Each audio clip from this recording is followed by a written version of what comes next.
रसिका हो, नमस्कार. आजचा पॉडकास्ट म्हणणार नाही मी, पण आजचा जो एपिसोड आहे हा खूप खास असणार आहे. ह्याचं कारण काय आहे की जेव्हा मी भाग्यश्रीला इथे आमंत्रित केलं आहे किंवा आणि आम्ही दोघीजणी इथे बसलो आहोत, तेव्हा आम्हाला गझलेच्याबद्दल काहीतरी छान गोष्टी रसिकांपर्यंत पोचवण्याची इच्छा झाली आहे. सगळ्यात आधी मी भाग्यश्रीला असं विचारीन की गझल म्हणजे काय? खरं तर गझल हा आपल्या अगदीच जिव्हाळ्याचा विषय आहे. हो. आणि सध्या तो खूप वेगवेगळ्या प्रश्नांनी असा गाजतो की गझल म्हणजे काय, गझल म्हणजे काय. पण गझलबद्दल एक मी सांगू इच्छिते ताई की एक सिम्पल ह्याच्यात सांगायचं म्हणजे की भावभावनांचा जो अर्क असतो तो म्हणजे कविता, की तो सगळं अर्क आपल्या त्या कवितेत उतरतो. पण त्या कवितांचा अर्क म्हणजे गझल. म्हणून तर गझलचा प्रत्येक शेर हा ही एक स्वतंत्र कविता असते. आणि त्या गझलची अगदी परिभाषा म्हणजे त्याचा एक जुना इतिहास आहे. म्हणजे त्याच्यावर खरंच आपल्याला एक वेगळा पॉडकास्ट शूट करावा लागेल. नक्की आपण एक छान पॉडकास्ट करूया त्याच्यावरती. तर गझल म्हणजे नेमक्या शब्दात सांगायचं तर की गझलची एक व्याख्या केली आहे, अजदिल रिजत बरदिल खिजत. म्हणजे काय असतं की गझल ही मी म्हटली आणि काळजापर्यंत पोहोचली किंवा मी गायले आणि ती पोहोचली असं होत नाही. तर ती एका काळजातनं उसळते आणि दुसऱ्या काळजावर कोसळते. तर म्हणजे म्हणून तर त्या प्रत्येक शेरात तेवढी ताकद असते ना. म्हणून तर तिला गागर में सागर म्हणतात की 2 ओळींच्या त्या शेरात एवढा अर्थ सामावलेला असतो आणि त्या 2 ओळींमध्ये तो अर्थ कम्प्लीट होतो. म्हणजे त्याच्यासाठी परत तिसऱ्या किंवा पुढच्या अंतराची गरज भासत नाही. म्हणून तर ती प्रत्येक शेर ही कविता आहे स्वतंत्र. म्हणजे आता समजा एखादी आपण गझल घेतली की ज्याच्यात प्रेमाचाच विषय आहे, पण ती त्याच्या मतल्याशी त्याचा शेर अगदी संलग्न असेल असं नाहीये की तो वेगळा असू शकतो. प्रेम वेगळ्या प्रकारचं त्याच्यात दाखवलेलं असू शकतं. त्याच्यामुळे गीत आणि गझल हा तर फरक आहे ना. आणि त्याचबरोबर गझलला एक आकृतीबंध असतो, वृत्त आहे, एक स्वतःचं छंदशास्त्र आहे त्याला, आणि एक तंत्रशुद्ध काव्य प्रकार असल्यामुळे गझल लिहिण्याची एक वेगळी पद्धती आहे. आणि ती जर आपण अवलंबली तर म्हणजे कोणी गझल लिहू शकतं. आणि ती जर समजून आपण गायलो, गायक म्हणजे समजून म्हणजे काय तर ती पद्धती समजून नाही. तर जसं आपण अभंग लावणीसारखा गात नाही, लावणी ही भावगीतासारखी गात नाही, तशीच गझल ही भावगीतासारखी आपण गाऊ शकत नाही. तर ती काय असते तर मी यशवंतदेव सरांचं एक वाचलं होतं की शब्दप्रधान गायकी. आणि म्हणजे काय तर त्याच्या शब्दाला थोडं जास्त महत्त्व दिलं जातं.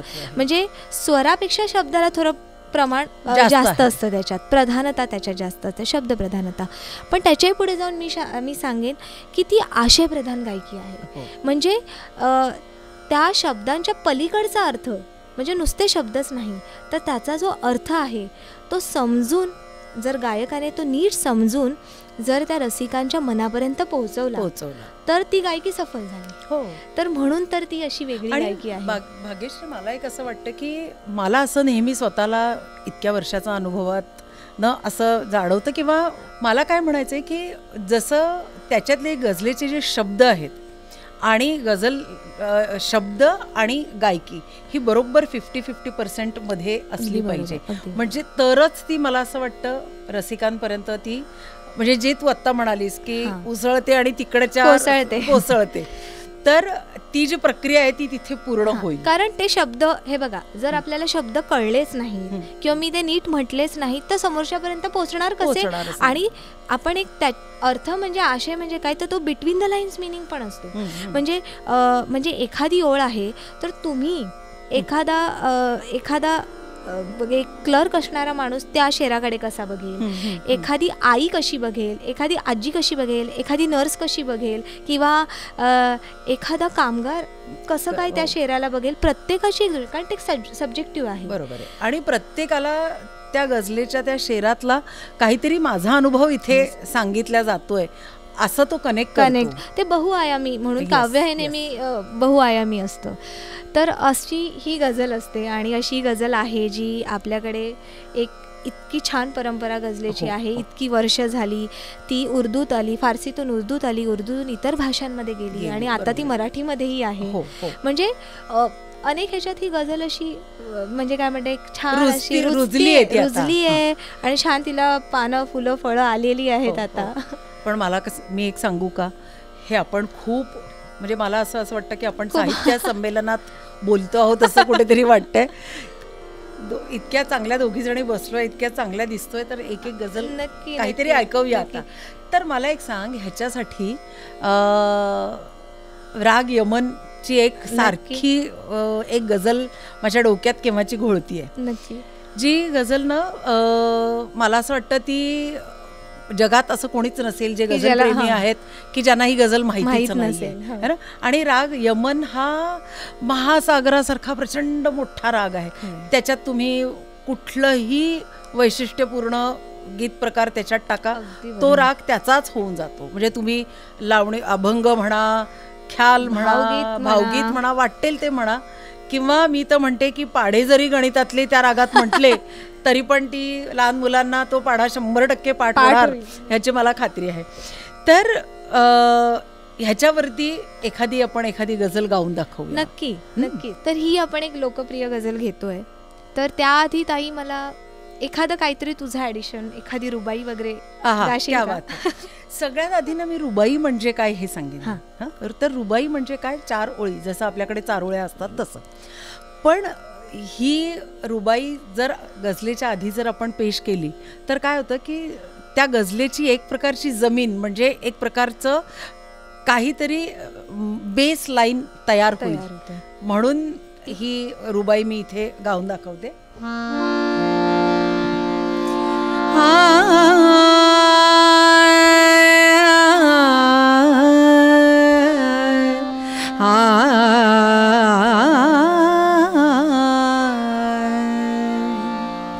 किसी को जब नजर की मुकाबिल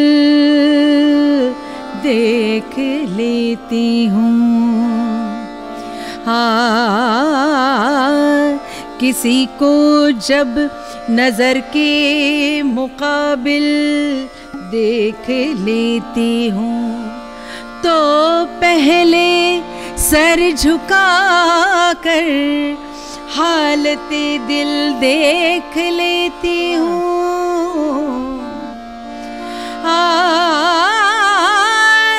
शकील एहसास है मुझको गजल पढ़ने से पहले रंग महफिल देख लेती हूँ. रंजिशी सही दिल ही दुखाने के लिए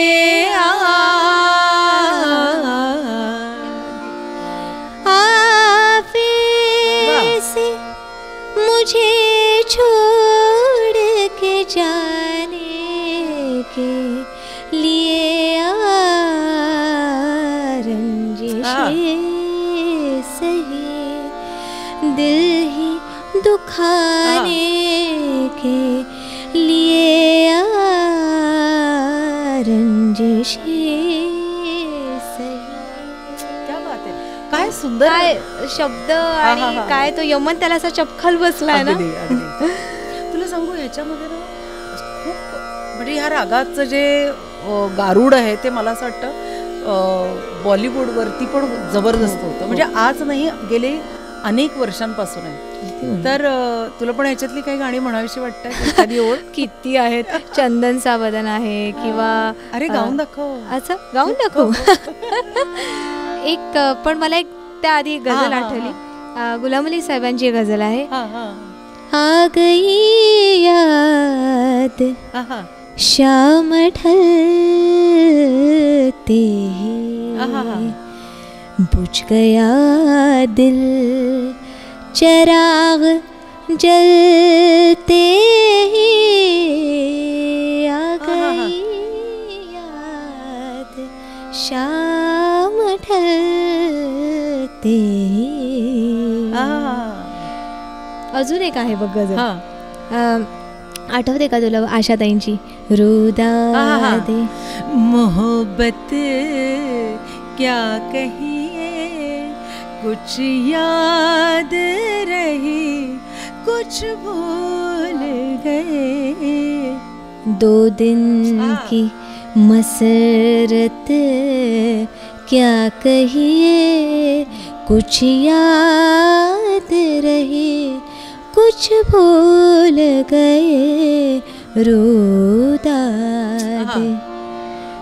मला एक अजून एक आठवली आहे, कमर जलाल्वी यांची गजल आहे, मरीज़े मोहब्बत उन्हीं का फसाना,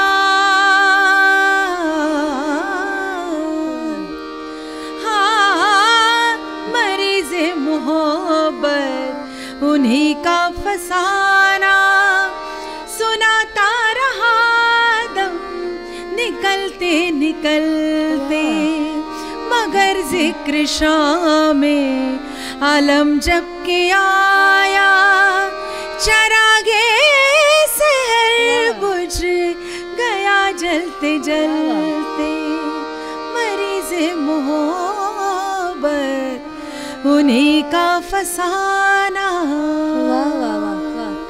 या काही गजला किंवा हा राग असा इतका सुंदर आहे की मला असं वाटतं प्रेक्षकांना काहीही गरज पडत नाही की खूप रिदम पाहिजे आणि त्यांना झुलवायला पाहिजे, ह्याच्या आपोआप ते मस्तीतच जाणारच ते 100%. आता ह्या रागात एक मराठी गजल पण आहे, सुरेश भट साहेबांची गजल आहे, हा असा चंद्र अशी रात फिरायासाठी. क्या बात आहे. त्याचा दुसरा मिसरा बघा की हा असा चंद्र अशी रात फिरायासाठी, तूच नाहीस इथे हात धरायासाठी. क्या बात आहे. म्हणजे एक वेगळाच त्याला रंग आहे. क्या बात आहे. तर हे कॉम्पोजिशन बाबांचंच आहे, पण त्यांनी हे कॉम्पोजिशन करताना याच्यात एक असा ट्विस्ट आलाय की हा हंसध्वनी आहे जाताना आणि येताना यमन आहे. तर ते म्हणाले की ह्याला मग आम्ही असं तेव्हा नाव दिलं होतं यमनध्वनी. बरं. ह्या रागाचं एक वेगळीच गजल झाली.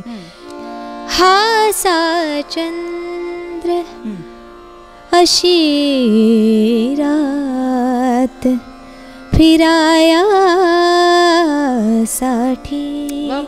हा सा चंद्र अशी रात फिरायासाठी,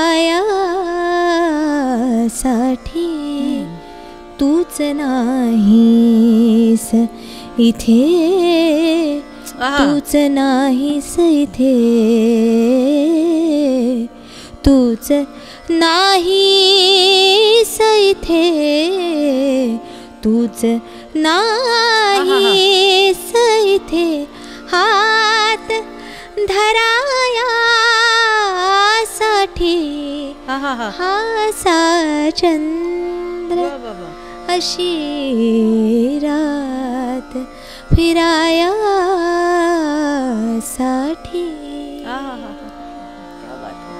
वा, मला असं वाटतं की ह्या गझल ह्या विषयांवरती किंवा ह्या रागावरती असंख्य किंवा कितीही बोललो तरी ते कमीच पडणार आहे.